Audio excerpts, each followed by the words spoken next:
Welcome to Nerdities. Bitches. No, topic too absurd. No, statement too asinine. We are Dirty Jersey's finest. And directly into your audio capacity intake objects. Nerdities. I'm Mike. I am Justin. Vin. I'm Joe. So, Thursday night sucked last week. We're getting to the point now where our parents aren't doing as well as they used to. Oh, it's so cold. It was cold? I put it in the freezer. Okay. Watermelon. My dad had a very active Thursday last week, but it was a lot of lifting stuff to his lips. Oh.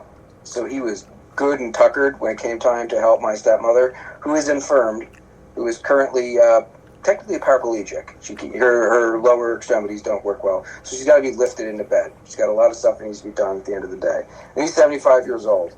75 years old plus a lot of alcohol means sometimes you fall down. Usually there's more than one or two guys to help him get up. There's only little old me. And he was hella drunk and hurt his back at the same time. Oh.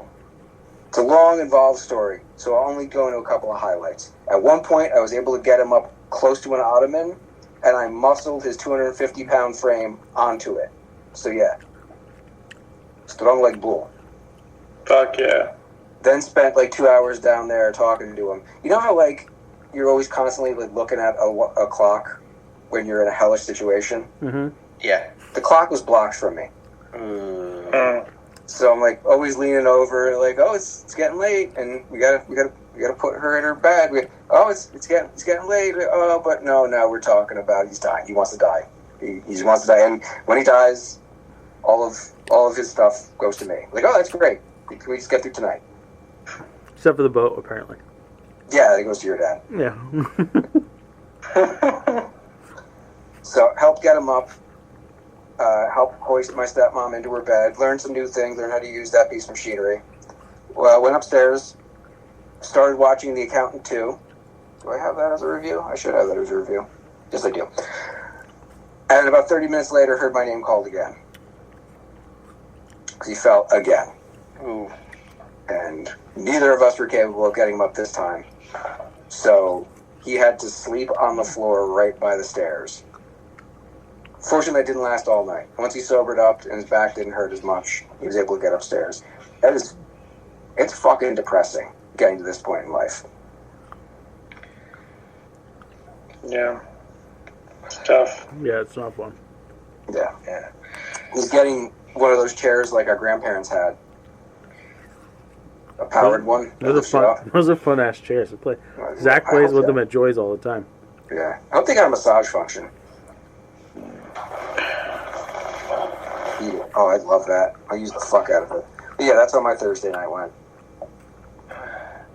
Oh, I just got back from Florida. Hey! The other side of the spectrum. It was hot as anything down there. Yeah. It's summer in Florida, Joe. Dude, it was so hot. It Florida, so Tuesday just fucking downpoured on us in Epcot. Epcot's usually a rainy day for pretty much everybody. Yeah, we had dinner reservations at Viennapoli, so we all got in there, and it was fucking freezing in there. Yeah. But it was good.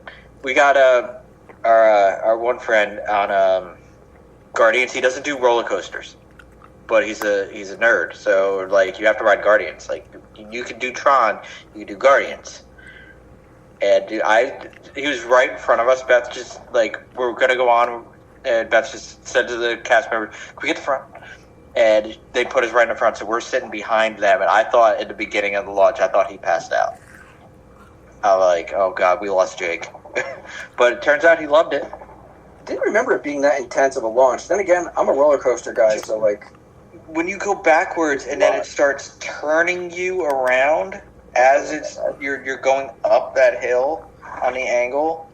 It's a little intense. It's intense, but I find most people who don't like roller coasters have that hang up because they go upside down. This doesn't. That's not a problem you got. No, we couldn't get them on Rock and Roller Coaster. That wasn't happening. What'd you get from Napoli? We got a pepperoni pizza. It was good. It was really good. Of all the fucking things, you get the fucking pepperoni. Yeah, we got Quattro formaggio. But the highlight food though was not something I ordered. Beth and I went on Friday to Morimoto's, and she got the Burry Bop, Oh yeah. which is the dish he won his first Iron Chef with, and they prepare it tableside. Yeah. That's cool. In the hot pot with the rice. It's basically like the best fried rice I've ever had, dude. It was so good. Whatever the magic sauce he kept pouring on it, it was just so good. I had sushi. Sushi was great. It's coming. But the Burry Bop, on the other hand, was so good. That's the bop. It's fish cum. It was good. Dude, Oh, I've done omakase. Whatever's on that plate, they're just like, it's okay, I'm eating it, and it tastes good. All right. I ate at Morimoto's in Philly when it first opened. That's what we did to omakase. Yeah. Isn't it a wrestling move? I had cod cheek there. I remember that was one of the highlights, and skate soup. Like, Aren't skates those like baby sharks? Well, they're the flat sharks. They're like rays. yeah, everything was really. Actually, the most disappointing thing out of the entire omakase was the dessert. I thought that out of every dish that came out, the dessert was the most lackluster. What was it? It was some kind of like little cake. I just remember being like, meh, after like getting all this great little plates, and it was like a little cake. Overall, trip was great. We learned a lot from Infocom 2025. Got to play with some new technology. Remember, anybody out there who wants to sponsor, Nerdities, give us money for this technology. There's some really cool shit coming down the pipeline that audio podcasting wise would be really cool for us to have. Can you give an example? So QSys makes a digital audio processor where basically I could take all of our audio outputs, if we have some kind of source where I can separate, like I could have you as one channel, Justin as one channel, Vin as another channel, Kyle as another channel, and me as another channel, mix them digitally and actually have it so if anybody gets too loud, it just like so the processor doesn't. Nobody has to be behind a fucking mixing board. Everything's automatic. So, But you would have control over the levels. You would set your highs and lows depending on your voice, and so if you don't get too close, you don't clip. You could set background noise to actually mute out background noise. Like you individually would have control over it. It wouldn't be from our end. Yeah. It would actually be in this. It's called a schematic. So you would program this through the processor, and as we do the show, it would run through everything. I don't know if I trust Joe with that much power. We would be using too much over the decade. I have actual certifications in this and using this stuff. I've taken tests and passed them. Yeah, you could really do us dirty if you wanted to. No, I wouldn't. I would totally, really have a lot of fun with it. There's also some really cool like video stuff if we wanted to enhance the video podcasting. We would have different channels where we could probably all go in and utilize Google Meet or is another one, but there's like actual hardware you use that's made for it. Google Meet sounds like a porn site. You can use Teams, Zoom. They all sound like porn sites. Not WebEx. WebEx sucks. Oh, WebEx absolutely sounds like a porn site. I hate WebEx. Yo. That's what we had to use for AAA. Oh, I'm sorry. Fuck. I'm so sorry. WebEx is dog shit. It is. But tech aside for the convention, Disney was a whole lot of fun. Coronado, that fucking tower, was absolutely beautiful. We had we had a resort view, but our resort view was on the one side, so we could see from the window Epcot and then Galaxy's Edge on in just our view. We saw the fireworks from Epcot. We could see a little of Fantasmic. Got to see my electrical pageant. That was fun. We went to all the parks. It was really sad not seeing Muppets, the courtyard. Yeah. It's all just blocked off. How sad. It's really sad. I love the Muppets courtyard. There's just something Really? about it. Yeah. Would you have gone and seen Muppets 3D? I did before we left in January. That was one of the last things we did. Yeah, So, was it only because you knew that it was going out of style, and the reason that it's going out of style is because you never went to go see it prior to that? Nope. I always went and saw it. I always made it a point to see it. Muppets 3D Ride or Die for life, Dude. sir. I'm pretty sure I've seen it every time I've been there. Yeah. Only for the AC. Only for the AC. We Fucking missed the it heathen. by 2 days. The last one, we missed it by 2 days. Pravdo, did Yeah. you go up to the lounge up at the top of the We tower? didn't. What? We didn't go up to Topolino. Yeah, I think that's I think what it's it's the Dahlia Lounge is the one that's up there next to Topolino. We didn't go. I don't know why we didn't go. We hung out in the Barcelona lounge a lot, the one that's on the bottom level. I love the elevators in that building. They're fucking. Those elevators are fucking tits, right? They're so great. The fact that you don't have to you push your button before you get on. The first time we stayed there, Ashley and I stayed there on our honeymoon. Oh, that's awesome. And we were like, how the fuck do we use the elevator? And we're like, what's the thing? And it's like, this motherfucking elevator right here. And you go in that one, and you just, whoop. It was great. I loved it. I would totally stay at the tower again. Yeah. You push the floor button on the outside? Uh-huh. Yeah. And then, like, one of the 6 elevators comes down, and it's just like, going this way, and you go inside, and there's an emergency button and shit, but, like, there's no floor buttons. It automatically does it on the outside. I can see how that makes a lot of sense instead of just being up or down. Like, if something's on its way up or down, you need to go to a specific floor.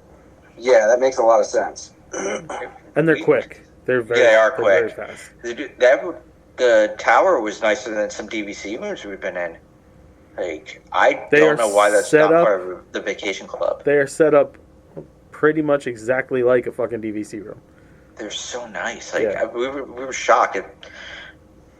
I'd buy it in a heartbeat. When I won that trip 2 years ago from the agency, that's where they put us up. But we were supposed to have Village. We got pixie dusted with the tower. Oh, that's awesome. And we were like 10th floor, looking out on the lake, so we could watch the nighttime movie on the lawn from our room.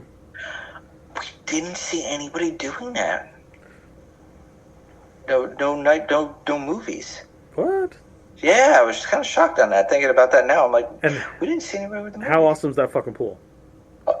Oh, dude, yeah, it's so nice. Yeah, it's so nice. Fucking huge. Oh yeah, dude, we stayed there. That was the first hotel Beth and I stayed there when we started dating. It was Coronado, and that was before the tower was there. So that we were at where the tower is the cabanas. We stayed there. Yeah. But yeah, great trip. Loved it. We had a lot of fun. I want to go back. That's good and uplifting. 40 days. Let's get depressed. Yeah. Some rest in peace has happened. We lost some folks. Start with a lesser-known name, Harris Yulin. You don't know him by name, but you know him by face. He was the judge in Ghostbusters 2. Yes, he was. Scoleri Brothers. Tried him for murder. Give him the chair. Why don't you tell him you don't believe in ghosts? He was also in Scarface, Clear and Present Danger, Training Day, and earned an Emmy nomination for being on Frasier. More recently, he was in Ozark, Veep, Kimmy Schmidt, and had an acclaimed stage career run. He's one of those guys that only popped up in movies every once in a while. Made his living in the theater. He was Frank in Scarface, right? I think so. Yeah. He was good. 88 years young. Yeah. Sly Stone of the Family Stone. It's one of those names you're like, oh yeah, Sly and the Family Stone. I think I know a couple of their songs. Family Affair, Hot Fun in the Summertime, Thank You, Dance the Music. Everyday People. Yeah, Everyday People. An absolute touchstone from the 70s. He played Woodstock. Yeah. Fucking pimp. And just as influential in a completely different style of music.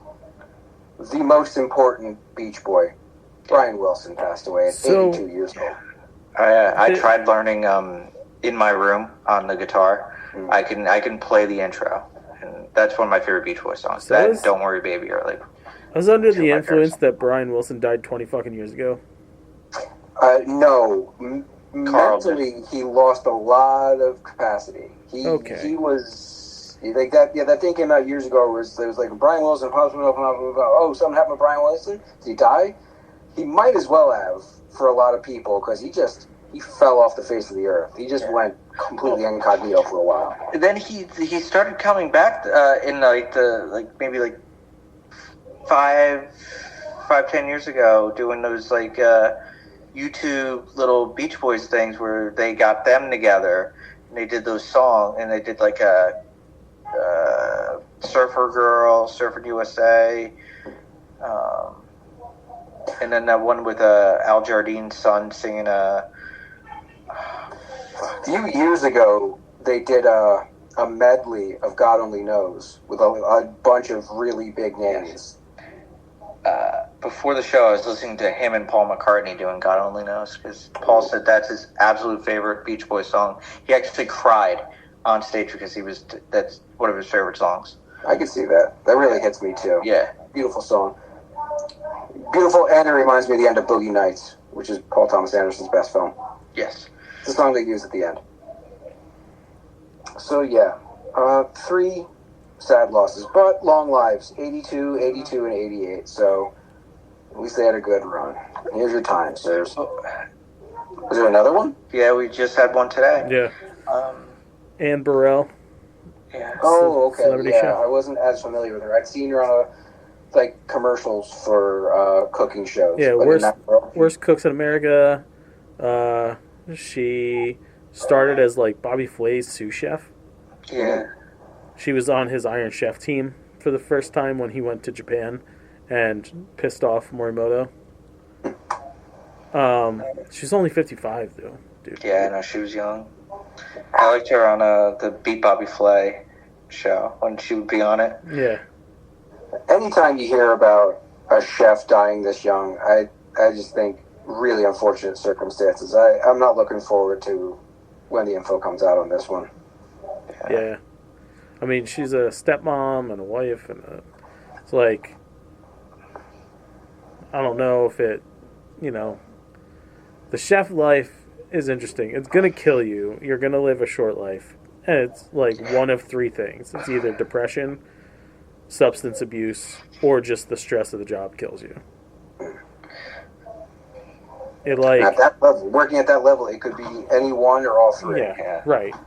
I mean, because your whole reason for being is to give a piece of yourself away with everything you're cooking. So just that physical toll and mental toll alone, you set higher expectations for yourself than people are expecting from the food to begin with. And then it's a fucking day. It's a long fucking day. Okay, so let's give you the countdown, folks. Peace on your journey. Casting news. It's made official this week. Spaceballs 2 is happening. There's a I drop in love names. that. The video the intro was fucking amazing. Much like Spaceball 1, I was wondering when the hell the thing was going to end. But that makes good choices. Yeah. Officially, Bill Pullman's coming back. I'm pretty sure I heard Daphne Zuniga is coming back as well as Vespa. Lewis Pullman has been cast, who's Bill Pullman's son. I really hope they do some kind of Kylo Ren thing with him. How fucking awesome would that be? Because you know they're going to be spoofing the sequels. Yes. Oh, yes. So what they have to focus on primarily. I can't think of what other sci-fi they're going to touch on, but the first one didn't really mess with other stuff as much as it was a Star Wars spoof. So that should be the primary focus. And the big one, besides Mel's coming back at 97 years old to play Yogurt, and probably President Scrooge too, President Scrooge. Rick Moranis is coming back, baby. It sucks that Ghostbusters couldn't get him out of retirement, but Mel Brooks and Mel we trust. I have a feeling they showed him the script for Afterlife, and he was like, where the fuck am I in this? Like, there's like 30 characters in this thing. You just want me to pop in and wave? No, like, I need to do something. And he'll definitely be important in Spaceballs. Oh, yeah. Josh Gad is supposed to be in it, and Keke Palmer is also supposed to be in it. Keke Palmer's name got dropped too? Yeah. I read that she was going to be the Dot replacement, and Josh Gad is going to be Barf's son. It lines up nicely. Yeah. Jade Cargill, wrestling sensation, is going to be in a film called True Threat with Jonathan Majors. Yeah.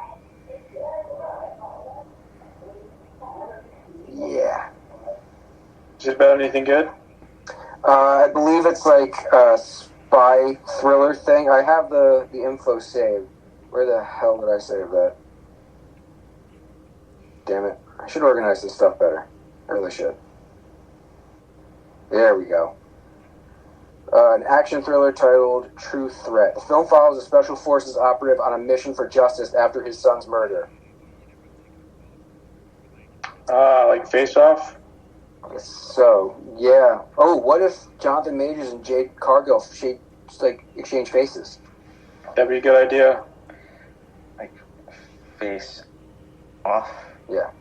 Pop Nicolas Cage in there. Just have him do Nicolas Cage shit. So that's happening. There's a fresh rumor that the Maker's going to pop up in Doomsday, and it will be Miles Teller.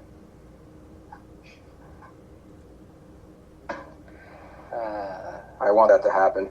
If no other reason, to see the Maker, and to get something decent out of that fucking movie. Okay. All right. Yeah. Rumor that Nicole Kidman's character in Brand New Day has been revealed. She'll either be playing Viper, a.k.a. Madam Hydra, which it's not really a good call. They've already used that character once in the Wolverine. Yeah. Doesn't seem to fit. And the outlet stated the other possibility was Silver Samurai. Now, if you know anything about Marvel Comics, you know she is not a good fit for Silver Samurai. But if, on the other hand, you're very invested in Spider-Man as a character and know his supporting characters, there's someone he interacts with on a regular basis, a kick-ass woman named Silver Sable. And I think Nicole Kidman would be a good choice for that role. I don't know how she would fit into a movie that seems this stacked already, especially since... Nicole Kidman is Silver Sable? Yeah. Odd, right? Why? You'd want somebody a bit younger. Not to be ageist and shit, but, like... It makes more sense than Silver Samurai. That's all I know. I don't like any of it. I'd like to see her in a movie, but this thing's sounding packed out. Because those rumors of the Hulk showing up in it are persisting. Yes. And the breakdown of his role is starting to make more and more sense. because it has something to do with their shared history before either of them became superpowered, which makes me think they're going to take a page out of the Ultimate Universe book and have Peter's parents be involved with Bruce in some way before he got hulked out. Or maybe they were a part of his program. Who knows? But yeah, this one's getting a little bit excessive. The only other casting I have is DC announced who Clayface is going to be played by. A fella named Tom Reese Harries. And wouldn't know him by name, definitely wouldn't even know him by face, but I looked up his IMDb. The only thing I've seen him in is an episode of Doctor Who from last season, the one where they're on the planet where everyone is like social networked. Oh. They can't take their things down. They don't even know how to walk without their things. Yes.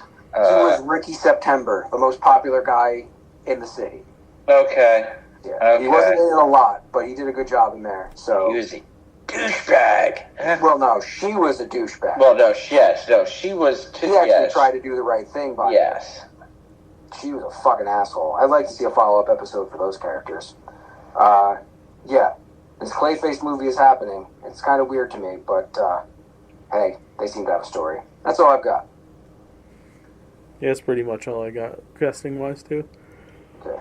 I did not write any of the trailers into my Technically, there's only 2 trailers. Okay. I'll If hand you that off count- to you then. If you count the Spaceballs announcement, it was 3. But that wasn't really a trailer. No, that was a teaser of a teaser. Yeah. Yeah. Today they dropped the full trailer for I Know What You Did Last Summer. The reboot or whatever the fuck. The requel. Requel.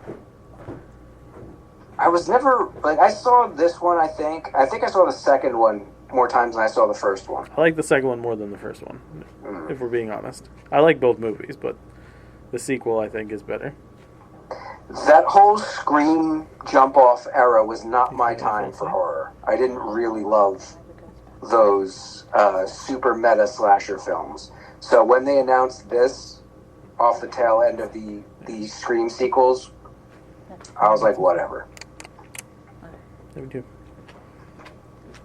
I never seen it. You've never seen the I Know What You Did Last Summers? No, it wasn't scary enough for me. We tried, sure. We tried watching the Prime series that they did like a few years ago. And it's stupid. Oh, Pretty Little Liars? No. They, no, she liked that show. She watched that. This was like straight up. They even sent it. They said it during the same time period, but like put new actors in there. It was bad. It's desperate. Yeah. This I like that. Jennifer Love Pfefferman and Peppy. we just watched that episode the other night. And Freddie Prinze Jr. are both in there again. I enjoy that.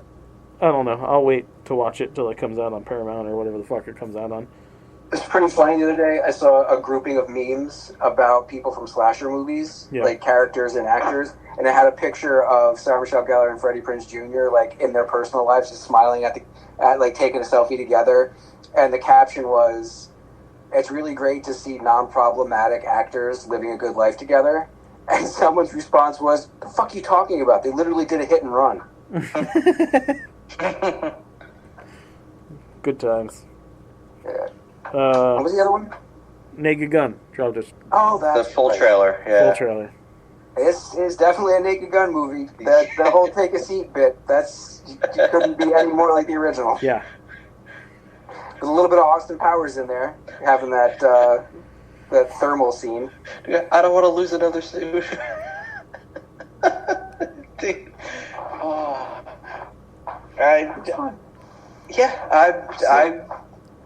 I'll go see the movies. Him having to shit and then shooting up a hallway just to get to a bathroom was fucking great.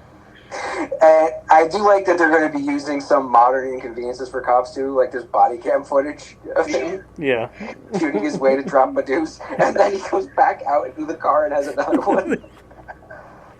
So did you see So he's not playing the kid from the third movie who, when Frank and Jane had the little kid who, he's supposed to be Frank's son that Frank didn't know he had, I guess, before the first movie. That makes sense. Frank Drebin would be like 110 right now, so his Yeah. 70-year-old son Yeah. definitely wouldn't have been born in the 80s or early 90s. So I guess right before the files of Police Squad. Yeah. That's nice that's coming back. I hope it does well. Yeah. Yeah. That's it, trailers. Yeah. I only have one review. 2 from Justin. I don't have any. Okay. I tend to not really peruse HBO Max or Prime too often. But I can't remember what it was. I think it's on Prime right now. It's on Max. It's on Prime?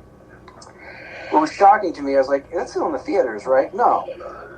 Right on the front page, The Accountant 2. You can watch it right now if you're into it. And I think you should be into it. I really enjoyed the first movie, but this one's a little, I don't want to use the word sillier, but they lean into the humor a bit more than the first one. The first one was solemn at parts, like really solemn, pretty intense. They dip into humor territory, and it makes sense they kind of have to, because now that it's established the relationship between Affleck and Barenthal's characters. Like, has everybody here seen the movie, the first one? Yeah. No? No. Ah, darn. Okay, you guys interested in seeing the first one? No. You should watch it. It's a pretty underrated movie. Okay, then I'm going to spoil a huge swerve at the end. You can earmuff right now, or in Joe's case, take your earmuffs off if you want to know. 3, 2, 1. They start from the very beginning that Affleck's character has a brother, and they were both trained to kick ass, but Affleck's character is autistic. And then very early on in the movie, they show Barenthal coming in as an ass kicker, as like a killer. And for some fucking reason I didn't put together until right as they do the reveal in the final act, this other killer assassin dude that's hunting him the whole time and never really catching him, and they're bouncing off of each other but not really seeing each other, it's his brother. Barenthal plays his long-lost brother that he hasn't seen in like decades. So this movie is about them reconnecting again. It's been 8 years since the first movie. I didn't realize that. Yeah, it's been. And yeah, it's been a fucking hot minute. And Affleck finally hits him up about something. They haven't talked in 8 years. It's about them, primarily about their brotherly bond. I'm sure the action's pretty great. It's John Wick if he was Rain Man. Plus his brother's a douchebag Punisher. It's like Barenthal is kind of an asshole in this movie at times, but he's a fun asshole. And they do wacky shit. Like, his first scene in the movie, he's like getting hyped up to have a conversation, talking about like, well, Greg is mine, and he's my kid, and I should be able to be around him too. And you're like, oh shit, he's got a son that's gonna be like, Affleck's character's gonna have a nephew, and they're gonna be like this brotherly bonding with a fucking kid, and trying to figure out him in his life. No, he's talking to a dog breeder that he's trying to get a corgi from, and he wants to get the dog 2 weeks early, and he's getting punked by this fucking dog breeder who's telling him no, he can't have the dog no matter what he does, what he says, or what he does, or how much money he gives, and he's trying to pump himself up to talk her into it, and he fucking whiffs the entire time. And he's walking around his apartment in just his underwear, psyching himself up for this conversation that goes nowhere for him. So it's that kind of comedy at times. Just awkwardness, but fun. And there's a fight after a line dance in a country bar. Nice. So you might get something out of that. I enjoy this movie. I've liked both of them so far. I hope the next one, because you know there's going to be the next one, because I think this did well, comes a little closer to center, pulls it back a little bit. But so far they're solid.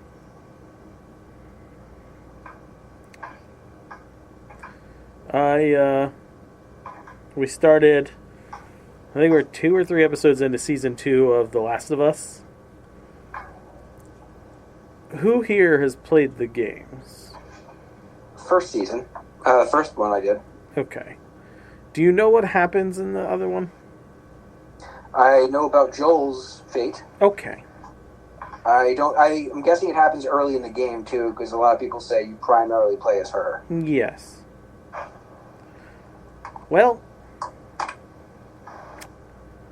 they follow the same pattern.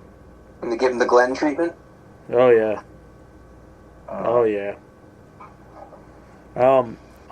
As someone who had played the first game and have not played the second game, but have friends that told all the things, I knew what was coming from the beginning of watching this show. Not once did I clue in my wife.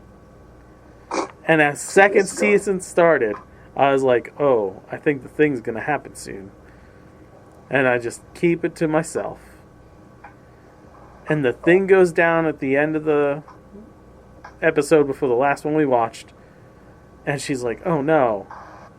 And I was like, yeah, that sucks, right? How's he going to get out of this pickle? And then it goes down on the next episode. And she's just like, what the fuck? She's like, how do you even do this now? And I was like, yeah, so like, I've known the whole time this was going to happen. Yeah, I was going to tell you, this is not going to end well. But I didn't want, like, because, like, I was afraid you'd get a little, like, oh, I don't want to fucking finish it. I'm like, now you're totally invested. Now you need to know what happens. So, solid job. Then last night, we pulled the trigger and watched Beetlejuice. So what'd you think? Probably one of the most easy to figure out movies I've ever watched. Yeah. That wasn't much of a swerve, was it, with her boyfriend? Yeah. Nope. By the moment he meets her and they go in the house and the parents don't turn around, I say, oh, he's a ghost. And James and Ashley were like, no. And I was like, okay. And then... I'm pretty sure I said that out loud in the theater. Yeah. And then I was like, oh, and Lydia's husband's just like, he doesn't like her, really. Yeah. I'm like, he's definitely... And then that all gets revealed. But the ghost thing was just too easy to call. I'm like, oh, not only is he not a human, but he's also probably going to do something terrible. And guess what? They didn't even try to hide it. They could have gone about like the parents are walking around, or like they're in another room, you can't really see them. They did the classic, you see them from behind, you never see their face, and they're lit in a very ghostly manner. Like the rooms they're in have a neon afterlife look to them. So I don't even think they were trying. Not even a little bit.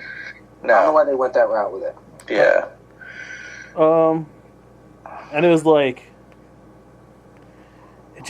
it was so scattershot. Like, it didn't make sense. You had the story with the dad getting a stupid train thing. Fuck you, by the way. Oh, the way they kept him in but didn't keep him in? That too. But the Soul Train. The soldier, yeah. Like... Eat a dick. Oh, it was so bad. Lazy gag. What a lazy gag. So, do I get an apology? For what? I told you this movie would suck ass. I don't. You were like, no, it's not a cameo palooza Bukaki. It's not a money grab. It's gonna be good. And I was like, nah, son. No. I don't believe we had that argument. I agreed with you that it's absolutely a money grab. Because it's been 30 fucking years since or more than that, since the first movie came out.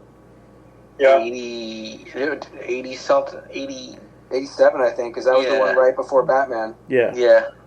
But, like, the cop-out with Adam and Barbara, I found a loophole. Yeah.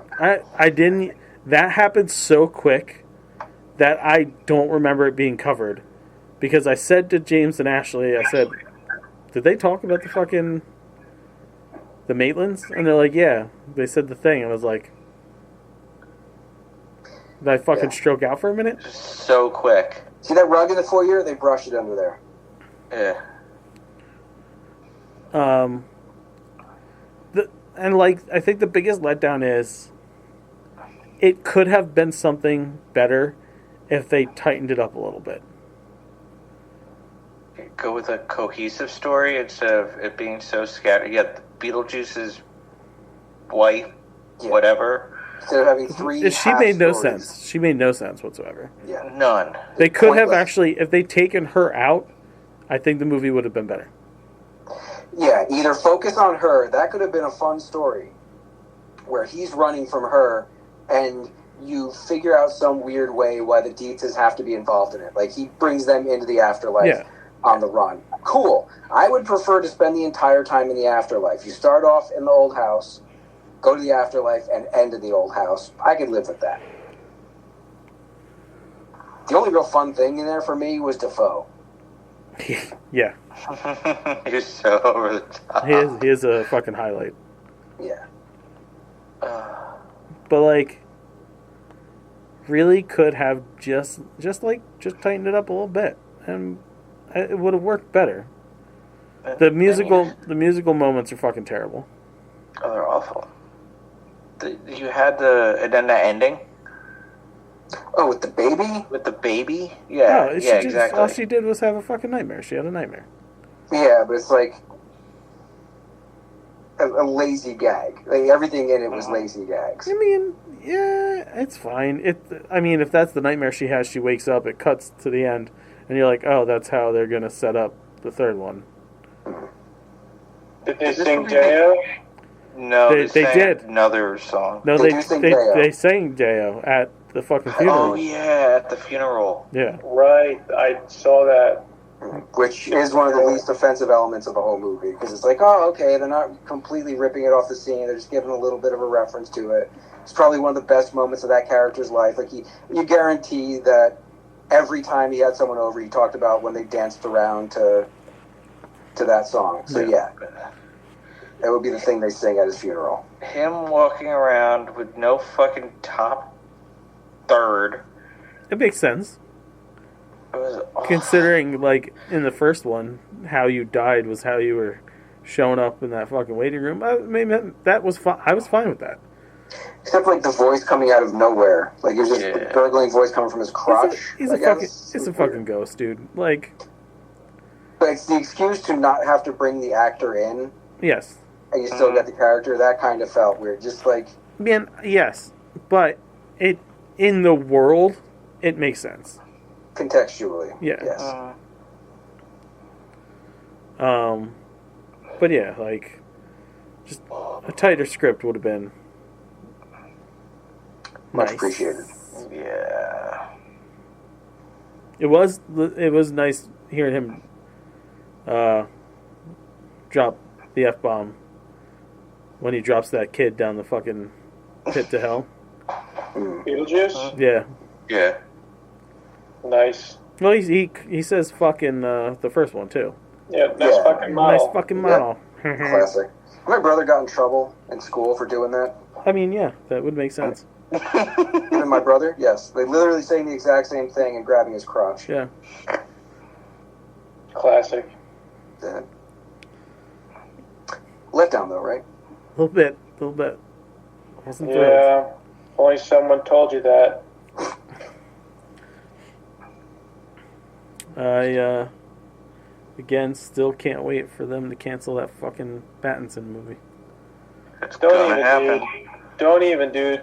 You're just so upset that the news coming out that they want to make Pattinson They don't- DC Batman so bad. They don't. He's already said it's his so own thing. do. Why do you think it's taking so long to make the script? They keep throwing the guy curveballs. What do you mean? Put that in there. I think they're canceling it. Brave of the Bold got No. done. Kiss of death right there. Joe's on your side.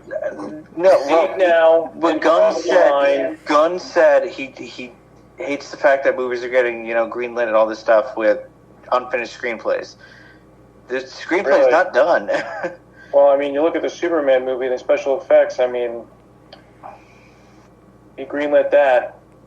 Quick, Finished screenplay. quick! It's fun. Vinny's gonna kill it. Whoa, it's terrible CGI. It must be James Gunn. It's terrible CGI. It must be a DC movie. Yeah, good call. Hey, good call. Which is why they want to bring the Batman into this, because they got to be like, all right, we got to tone this corny shit down. Because We're gonna bring in it a doesn't Batman work. who's so edgy. He made his bat symbol out of the gun that killed his parents. Yeah, that's so lit. You know how And then you have. Go ahead, Mike. you know how we can make it so that you don't have to worry about the CGI? You can't see anything. Yeah. It's Yeah. all black. You don't have to worry about CGI. And then you see gunshots and the Batman shadowy figure moving. You're like, what's happening? Oh my god, he fucked those guys up. Is Crazy it- how that happened. Is it Seattle? Is it Newark? Who knows? I think Gunn's gonna shit can this movie. I think it's funny that you do in fact like the fact that he took the gun from his parents' murder and made it his bat symbol, because then you have Superman who took his mama's panties and he put them over his pantaloons and he goes, boy, if I look silly, they won't think I'm so threatening when I have heat vision coming out of my eyes. I cannot wait to show the world. Makes sense to me. Oh, God. Oh, God. Well, I don't know if you watched the clip, but it's like they were like passing the buck and not taking responsibility as to why they had trunks in there. What do you mean? He fucking explains it. Gunn tries to blame Corn Sweat, and Corn Sweat's like, well, I think it was your idea. There's no And blame. Gunn's like, tee. There's no blame. He goes, I talked to Scott, who couldn't find a way to make it fucking work Because it looks stupid. for his character, the way he Scott was doing his probably right. character. It was like, They did say he's gonna have another suit in the movie. good. I hope he keeps the fucking trunks. I like the trunks. I like the classic Fucking look. classic. I mean, look whose team you're on, Justin. Dude, I've said that for Classic- a while. I it's like the classic. classic look. Yeah, it looks fine, especially when you have the whole movie's pretty much a cartoon. It makes a lot of sense. Yeah. We'll find out in a month. Not my Superman. Henry Carville or bust. Actually, Carvel, did you see the rumor that he... Can't believe we're saying it like that now. What? Can't believe we're all saying it like we're instinctively saying it. I Like know, I know. But did you see they lit up the one character, and it kind of looks like Cavill? Well, who? Ultraman? Yeah. All That would be pretty bearded. crazy if he's under that Ultraman mask. That'd be fun.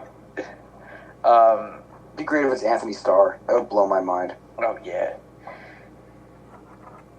But Nick Cage. it's going to be Corn Sweat. Brandon Routh, what are you doing here? We'll find out in a month. I already got my ticket. We'll find out. You see it's outselling Fantastic Four? As of now.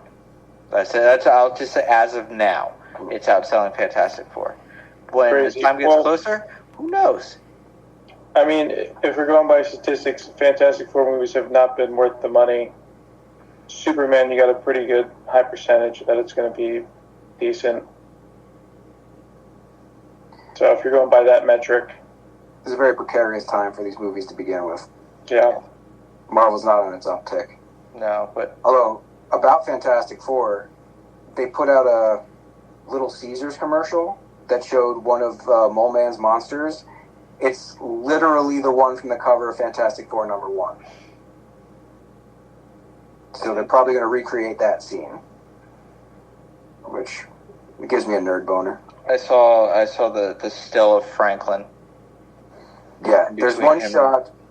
There's one shot of them holding him, of Reed and Sue, I think, holding him, and then there's one where he's in a little baby carrier and Herbie's protecting him. Yeah. Yeah. I have a question. Yes. No, I got something to say. Followed up by a question. So I saw not even a fan theory, but I guess there must be a comic book out there or something. But in Endgame, when Tony's talking to his dad, and his dad said, "My son's going to be born," and Tony has a shocked look on his face, the guy claimed that he was shocked because he's not the kid that's going to be born.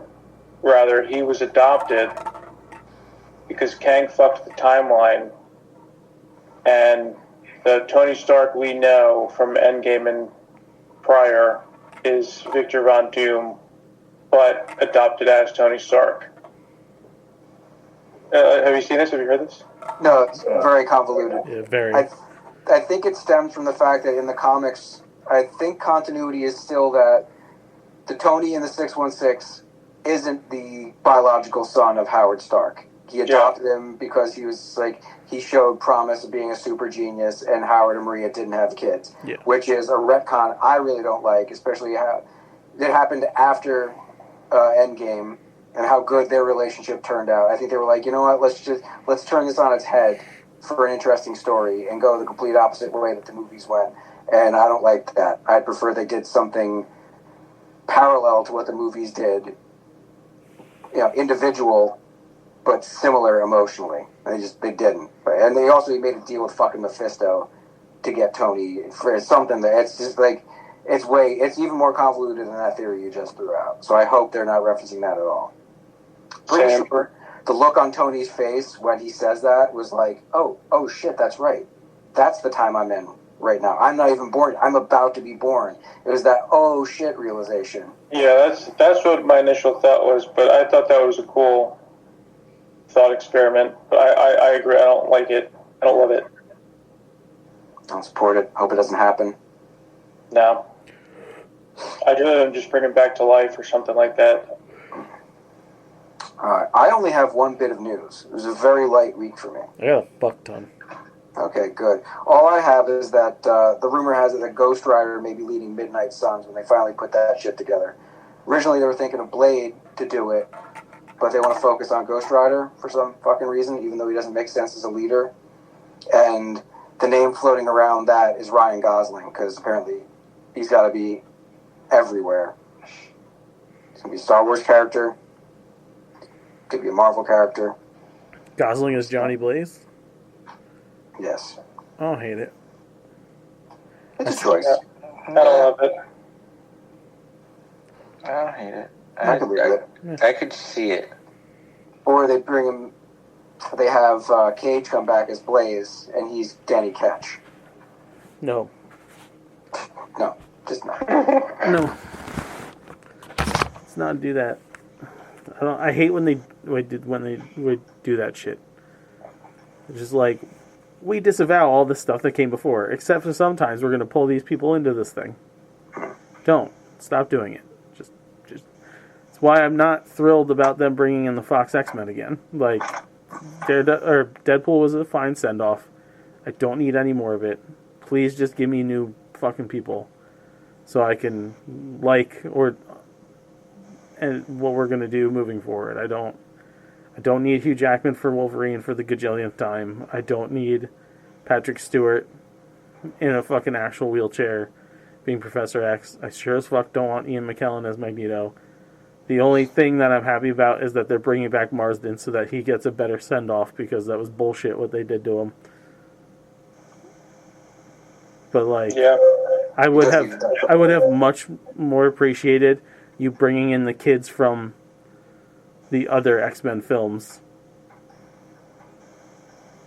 It would be nice to give them an opportunity to get that whole Dark Phoenix taste out of everybody's mouth. Right. Give me that instead of the Fox guys again, or just don't fucking mention any of it at all. And here's mutants now in our universe. We've been talking about them slowly since Ms. Marvel, and they've been a clandestine group of fighters who've done shit that no one's really talked about. Oh, okay, I can buy that. That's fine. I don't want that. I prefer some other universe. The incursion brings. I don't like the fact that mutants have been here the whole time and you've never seen them for decades, and now they're coming out. Now they're coming into the world. It doesn't make sense to me. I mean, for the most part, the way they set up the MCU doesn't make sense. Because they're like, oh, Iron Man, our first hero. But then there's Captain America. And then there's Captain Marvel. And then, we can just be like, that's why I appreciate what Gunn's doing with Superman. superheroes have existed for however many hundreds of years in that fucking universe. He's already stated this is a world with fucking superheroes. Okay. That's why a bunch of them show up in the movie. No problem. I'm cool with that. Well, when it's your fourth Superman universe, you have the luxury of being like, all right, a lot of these things are established. Viewers know who a lot of these people are. We can just give them a different version of them. I'm just saying, I don't need all this old shit that we're not supposed to care about, and then they bring it back and it's fucking annoying. Anyways, Doctor Who is getting an animated spin-off series on Sea Babies, the BBC Children's Network affiliate. So there's going to be a Doctor School for kids. Doctor Who for school kids. I saw this, but I didn't see what doctor they were doing. I have no idea. It might be all of them. This seems like a perfect opportunity to get them all to do voices, and you just bounce around the timelines. Or pick somebody brand new that just does the animated voice. Or since you got Tennant back in the fold, he loves doing fucking voiceovers, so it's all that version. Well, they could get the regeneration. It will not be part of the main series canon in their mythology. Okay. So they're going to get somebody to do Peter Cushing's voice. Yeah, they can do whatever the fuck they want. It's going to be like Young Jedi Adventures or whatever. Or Right. Spidey and his amazing squad of friends. Yeah. Anybody need a new phone? You can get a Trump phone for $500, and eventually they'll be made in the U.S. Sure they will. And they'll be $500 too. Oh. Who's fucking satellites is he hijacking? No, not What Elon's. company? Not Starlink. Elon's. Their satellite, their cell phone service blows. So Weren't they falling from the sky too? Give more government contracts going right his way. Disney and Universal are suing AI photo generation company Midjourney, marking the first major legal showdown between Hollywood studios and an artificial intelligence company, claiming copyright infringement. We've seen a lot more of that. Yes, you are. IDW and Mattel are getting together for a new Street Sharks series. I never thought I'd hear that. Love me some Street Sharks. It's totally jawsome. Those toys were cool. They were cool. Yeah. The other day, the newest Pixar movie was announced. Coming to theaters in 2027, Disney and Pixar's Gato, from Luca director Enrico Casarosa. The film returns to Italy following a black cat named Nero. Indebted to a feline mob boss, Nero finds himself forced to forge an unexpected friendship that may finally lead him to his purpose. They're going to have a mob boss in a Disney movie? They're going to have a mob boss cat. And why do you act like mob boss like characters have not existed before? We had Zootopia. We had the Don. Good point. Uh-huh. The weasels were very mob-like. Yeah, they And were. Roger Kind of Rabbit. saw them as like dirty cops. Jafar was a gangster. Fair. Great Mouse Detective. They're like the London mobs. Newsies. Yeah. Yeah. Never saw Newsies. That's a Oh, fucking it's so good, travesty. dude. Newsies is great. Young Christian Bale singing You'll be it. Yes, singing sir. show tunes. You'll want to know where Santa Fe is at. You'll Nah. carry the banner, dog. I made it like 30 years without seeing it. I'm good. Newsies is Nice. fun. Well, get a couple of beers in you, smoke a number, pop it on, and you'll just be like, you'll watch it twice because you'll be like, now I know the words. Shared by Neil deGrasse Tyson. In a stunning advance for environmental science, engineers at the University of Toronto have created a 3D printed seaweed-based sponge that can soak up oil spills within seconds. Without harming marine life or requiring complex machinery, it's lightweight, reusable, and made entirely from biodegradable materials. A key ingredient, alginate, a natural polymer found in brown seaweed. Researchers combined it with nano-engineered particles to give the sponge an extraordinary hydrophobic and oleophilic property. It repels water but attracts oil, locking it in like a magnet. During tests, this green sponge absorbed oil from contaminated water up to 40 times its own weight, and did so faster and more effectively than synthetic alternatives without releasing microplastics or toxins. We lost Mike. Love it. I love it. So that's pretty fucking cool. Yeah. That's great. So yay, sea spongy thing. Ooh. Yay, hooray for science. So You I know, think that's gonna do this. BP's licking his chops. They're like, great. Mhm. We're going back out. How much can we spill this time? We're sorry. Let's test it. Maybe. Sort of. Tee. Oops, you got too close to the shoreline. You guys can fix that, right? Oh, shit. Get the sponges. We just put the sponges on trucks, and we can drive them to the refineries. This actually makes it easier. We're sorry. Yeah, Sorry. actually it does. Does South Park come back soon? Yes. Not soon enough.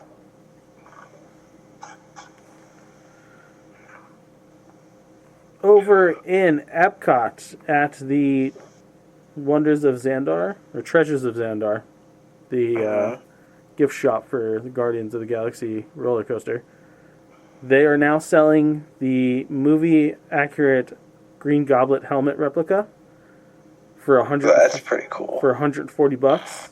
It's part of the Who's Marvel Green Goblet? Goblin. Oh, Green Goblin? Yeah. Willem Dafoe's? Yes. You can buy the helmet. It looks fucking cool. Also, you can buy part of the Legends line as well. Is they're selling his pumpkin bomb, which is only $40. James already said he's buying it when we go in August. We didn't go in the gift shop. I ran right past it. I'm like, no, I don't have any money. No.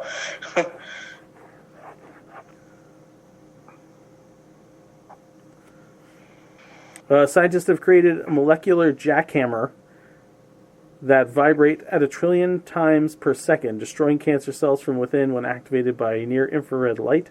In tests, 99% of melanoma cells were obliterated without harming healthy cells, and in mice, half of the tumors vanished after one treatment.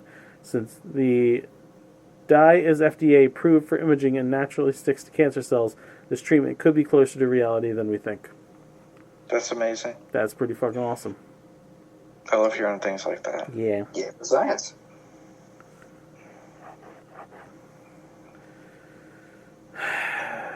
Pirates of the Caribbean 6 producer teases returning cast as Orlando Bloom says it's time to get the band back together.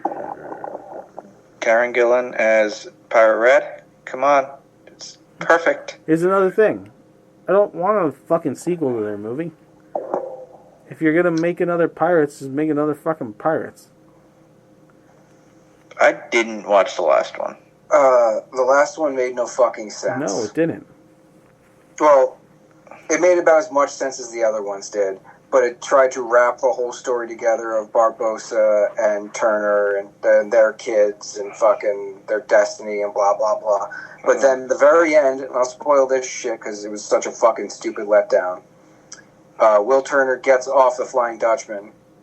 He's able to come back on land. His curse is over.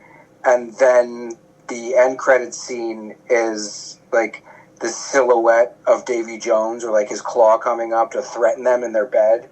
And they wake up and he's not there. So it's like, are you fucking teasing that Davy Jones came back somehow after every curse in the ocean has broken? Yeah.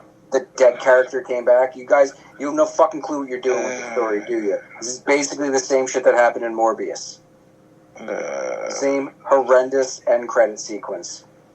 So if they wanted a female lead, just go with Pirate Red. I don't think I saw the. I only saw the first one. How many are there? There's 5? 5. 5.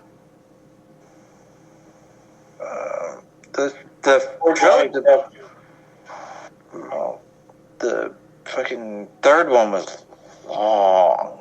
The first 3 aren't bad. They're a fun ride. They're fairly Yeah. cohesive. Yeah. Yeah. But the fourth and the fifth one were terrible. The fourth one with the stupid Fountain of Youth. Yeah. Mermaid tears and Yeah.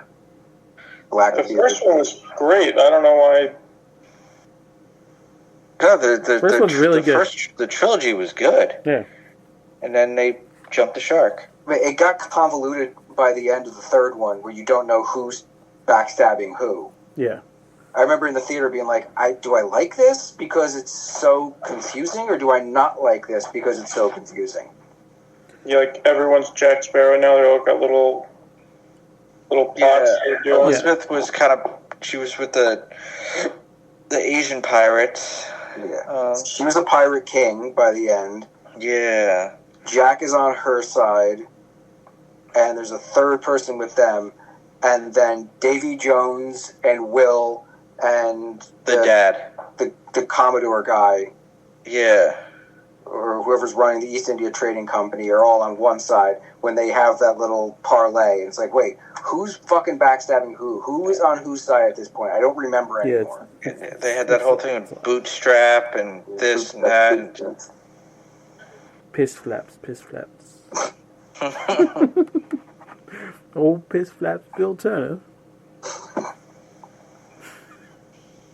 The Wonderfully Weird World of Gumball set for a July 28th debut on Hulu and Hulu on Disney+.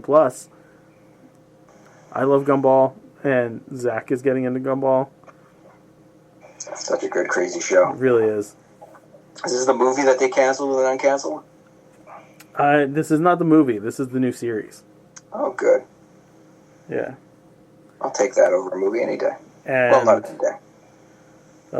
Breaking news during our show here, they announced that Harold and Kumar 4 is coming. No. Yep. I mean, I'll see it, but it's got to be about their kids. It's the only thing that makes sense at this point. It was like, was it 15 years ago the last one came out? Something like that. It better not be about their kids. It better be like them leaving the house and having to come back later. That was the first one. Yeah, but like their family's home, like, I don't know, they're doing like a family thing, but Harold or Kumar has to go do something real quick and it turns into the whole night. That was the Christmas movie. Yeah, well, that's what I'm saying. Like, that's what it should just be that. It's them in a retirement home. They age them up. Yeah. Don't pass the torch. Yeah, that was 11. It was 2011 the last one came out, so this will be 15 years. Yeah. That's about the time Yeah. you have teenage kids that either the kids have taken over the shenanigans or they're trying to not let the kids know that they used to get into shenanigans, and it pulls them into the shenanigans. With that being said, it's food news time. Isn't it? I gotta go to bed. Good night. All right. The snack company Tasties, maker of frozen Oridoris, the Horsdorfs. Oh, horse ovaries. Okay. Yeah. They have 5 new snacks coming. They have sweet barbecue flavored pork triangles. It's like rinds? Breaded pulled pork Oh. triangles. Wow. Yeah. As a snack? Yeah. Oh, we're done as a country. Sour. Well, they're hors d'oeuvres. However, like appetizers. As finger foods? Yeah. We're still done as a country. Sour cream and onion flavored cheese curds. Yeah. I would try them. Maybe one. Chili mac and cheese triangles. Buffalo mac and cheese triangles. And Mexican style street corn triangles. They like their triangular shaped breaded objects. Street corn is getting close to being the hot honey of this year. Yeah, people like the street corn flavor. Joe, you asleep over there? You got, I'm here. Can you make I'm here. Can you make it through the next 10, I hate street corn. 10 minutes? Chick-fil-A has 2 new sandwiches coming. I like Chick-fil-A. They have a jalapeno ranch club chicken sandwich. Uh-huh. It's the original filet, toasted buttermilk ranch bun, pepper jack cheese, caramelized onion, candied bacon, lettuce, tomato, and pickled jalapenos. Yeah, their breakfast sandwiches are fucking sweet. I haven't had them Never yet. had them before. They're good? Yeah, they're good. Yeah. But that biscuit is dense. Yeah? Yeah, it's Remember so how good. KFC used to be back in the day? Yeah. Yeah, like, I should have gotten it with a soda. All I got was a little milk the one time I tried it. It wasn't enough milk. I Yeah? almost choked on the fucker. Shit. They also have a creamy barbecue chicken sandwich. The original filet on the toasted buttery bun with creamy barbecue slaw and sweet heat pickles. Okay, so none of these were designed for me. I can accept that. In another edition of how the fuck didn't we think to do this? I can't believe I'm going to say this out loud, but we might have to try a Tombstone pizza It's been a while. because Wow. they are unleashing upon the world Tombstone French fry crust pizza. It is a giant fucking hash brown crust pizza. Okay. All right. That's got a lot of potential. In chili cheese and loaded bacon cheddar. Okay, know which way I'm going. Yeah, loaded bacon cheddar is going to have to be the thing we fucking try. Yeah. Yeah, it comes out in July. Oh, that's perfect summer fare. Yeah. When Nerdities gets together for the recording of the holiday specials, we might have to try one of these bitches. That's almost a breakfast pizza. It is almost a breakfast pizza. You could legitimately get away with having that for breakfast.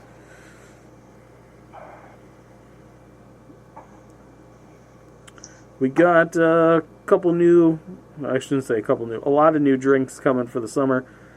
Starting June 25th, Dunkin' Donuts is going to have a cherry berry twist, a peach cherry twist, and a strawberry dream Dunkin' Refresher. Don't worry, they're all going to taste like coffee anyway.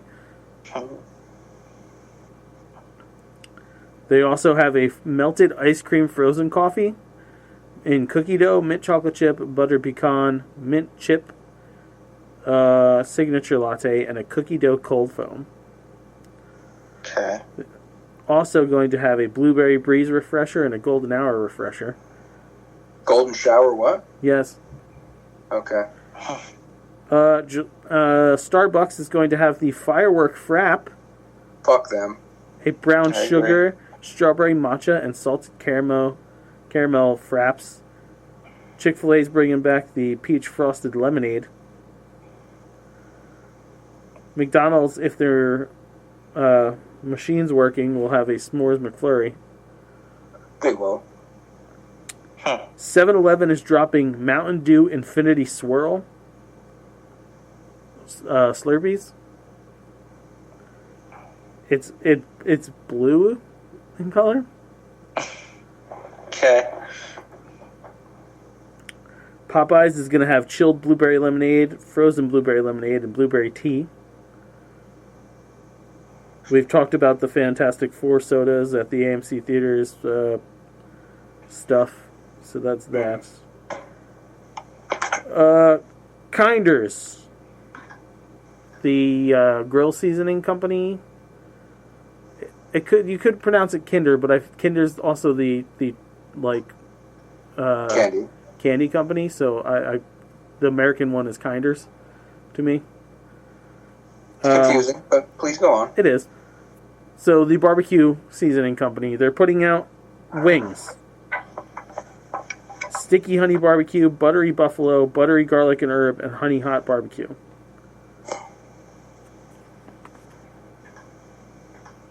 They're probably going to taste fantastic. It's the quality of the chicken is the question.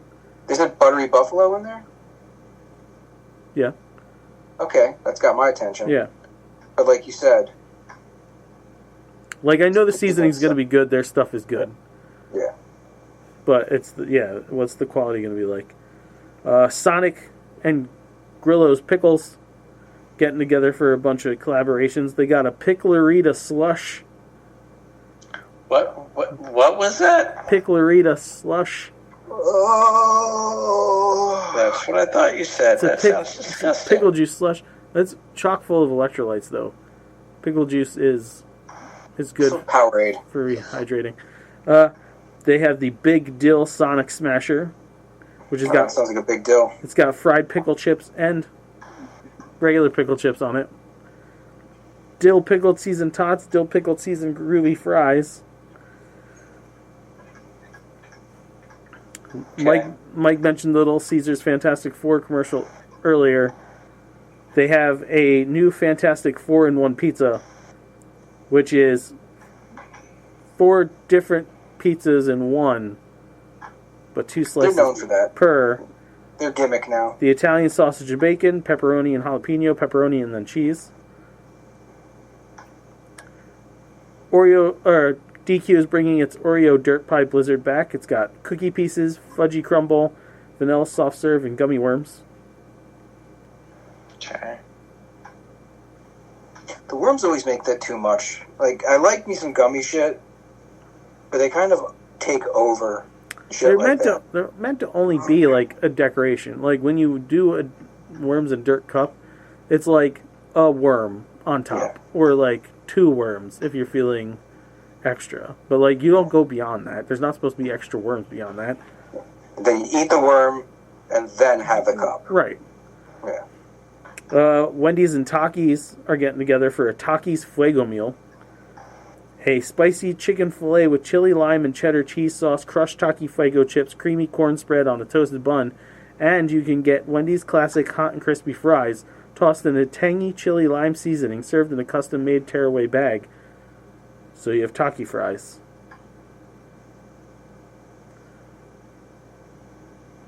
And the last bit of food news is, last year they put out the Wednesday cereal by Kellogg's, which is cookies and cream. This year, they're putting out a cereal for Enid, her peppy werewolf roommate.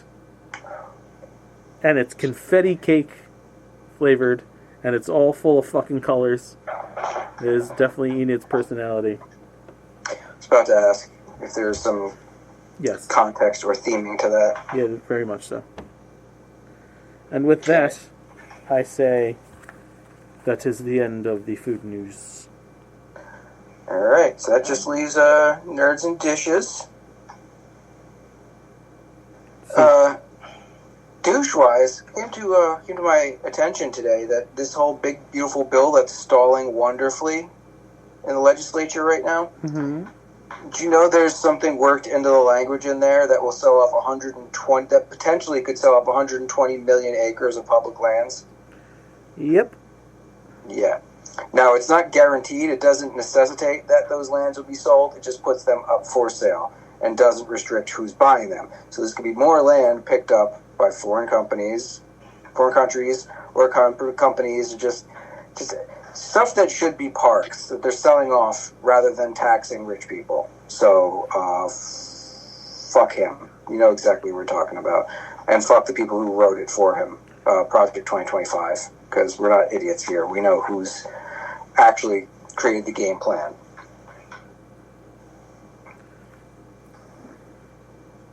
Fuck you, fuck. Yeah, fuck you, Tangerine Palpatine. Fuck you, Parade Boy. Yo, I heard he's big hurt over that. Oh, look at his face when it was happening.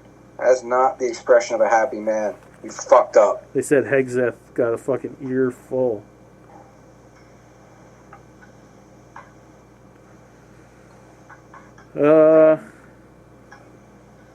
I've got a bunch of nerds in the wake of the current tyrant and his shenanigans. The only nerd I have this week is our future Lois Lane, Rachel Brosnan's statement about people in comic book movies. Let me get the exact quote. I don't know why people say yes to a project only to then turn around and complain about it. Look, I don't want to shit on other actors, but there was a minute where it was cool to not like superhero movies and to look back on projects like this and poo-poo them. Do it or don't do it, and then stand by it. Yeah, I support that notion.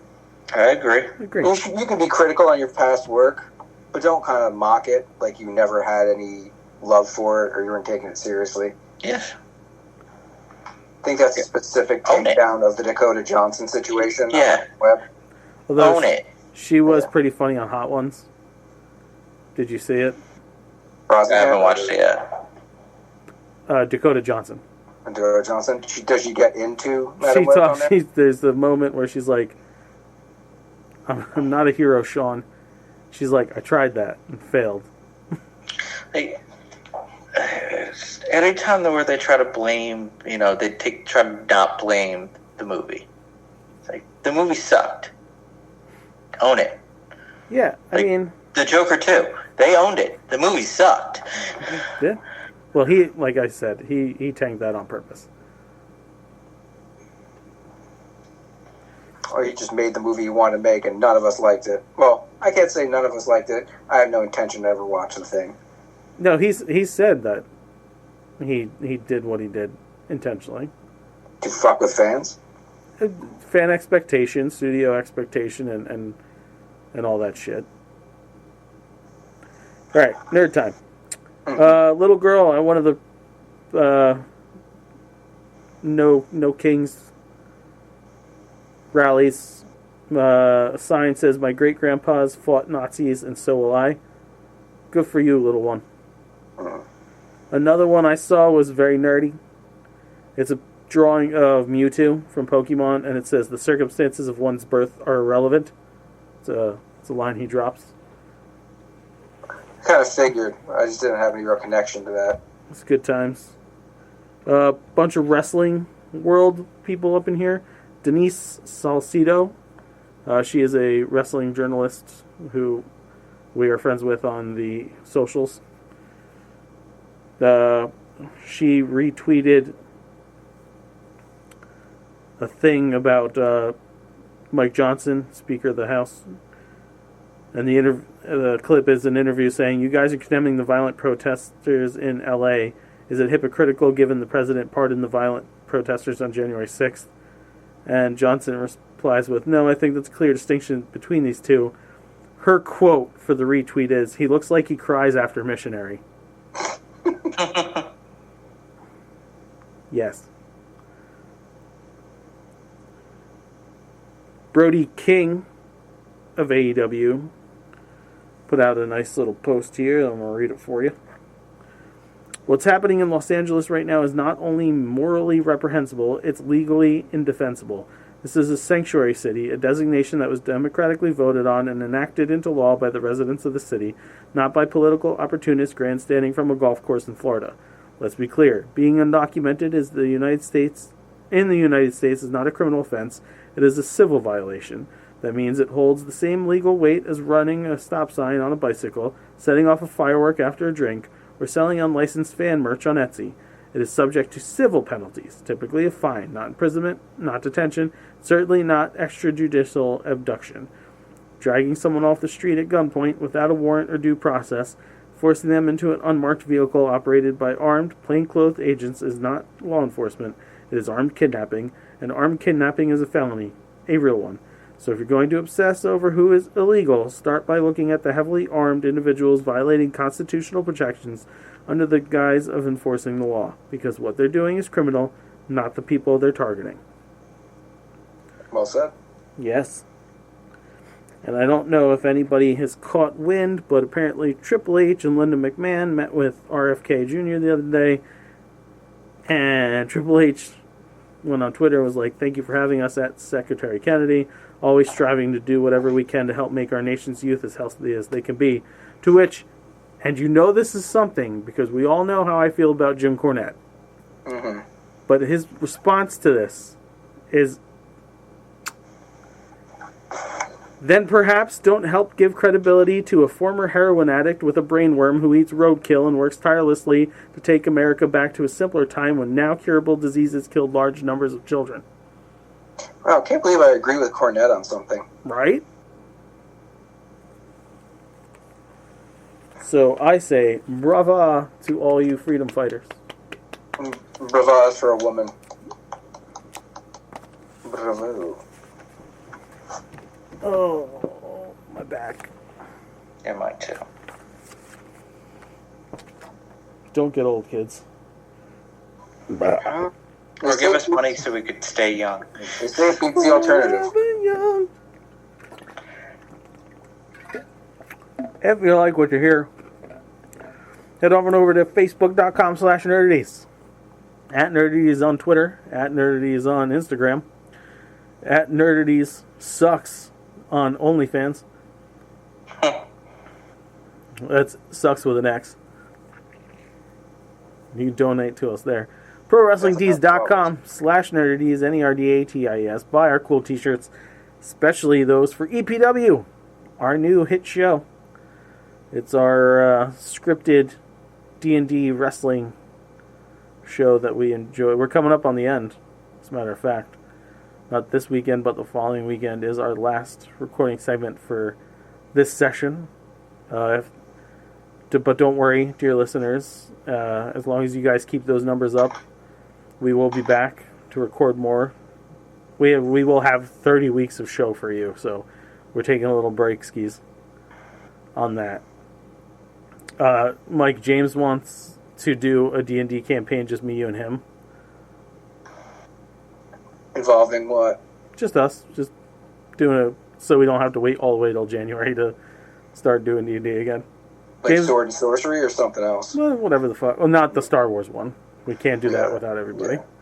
Yeah. But yeah, whatever the fuck we feel like dicking around with, I guess.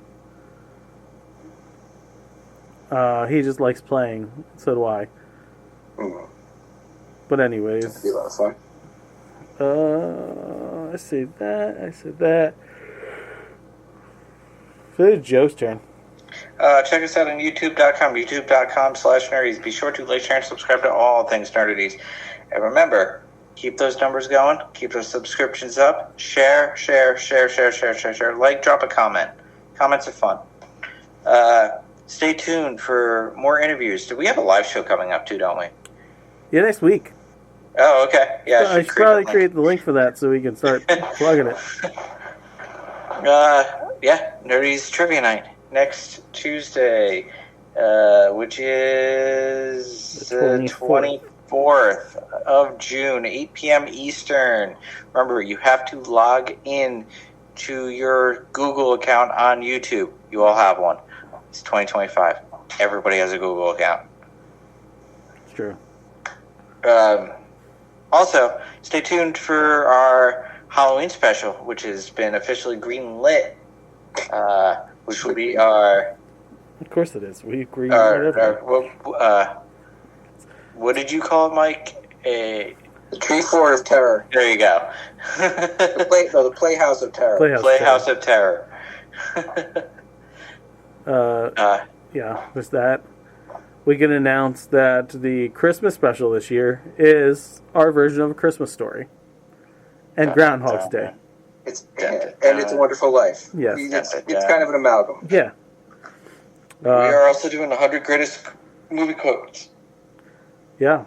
Our buddy, our dear friend Lindsay McGee is back for both specials. We have a special guest for the 100 movie quotes. Extra special. I have to start writing my fucking movie quotes because we that's soon. Probably about like 5 or 6 weeks, I think, until we fucking record that. Yeah, that's soon. I have to keep preparing my stomach for taking... for not letting Vinnie's awful taste in movie quotes make the list. Mm-hmm. If I hear anything from Batman and Robin, I'm prepared. You know it's coming. Batman and Robin's coming. Van Damme movies are coming. Tonka's coming. Yeah, you know damn well he's going to try real hard. Oh, yeah. Pretty much everything he drops. Yeah. Yeah. I'm preparing. Did he get the hot ones? He hasn't ordered. To my knowledge, he hasn't ordered it yet. Okay. So I'm going to start thinking of a backup because I know Vinny. How much is the hot ones? Like, how many sauces are we doing? I don't fucking know. You talk to him next time we're on. Next week when we're on, talk to him. Yeah, and he's gonna be like, I don't remember saying that. I guarantee you. Fucking calling it now. It's gonna be. Did I? Yeah. Oh. No. Like, they make the like not the whole set, but you get like the last ones, which are the like it's key like ones. a set of 6, I think you can get. Yeah. I think that's fine. You just work your way up and then just keep going. Oh. Painful no matter what. Yep, exactly. So yeah, give us money. There you go. The opinions of Nerdy's crew are idiotic and poorly thought out, but next week's would be far more insulting. Bye.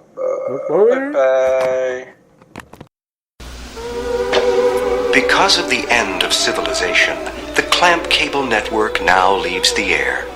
We hope you have enjoyed our programming, but more importantly, we hope you have enjoyed life.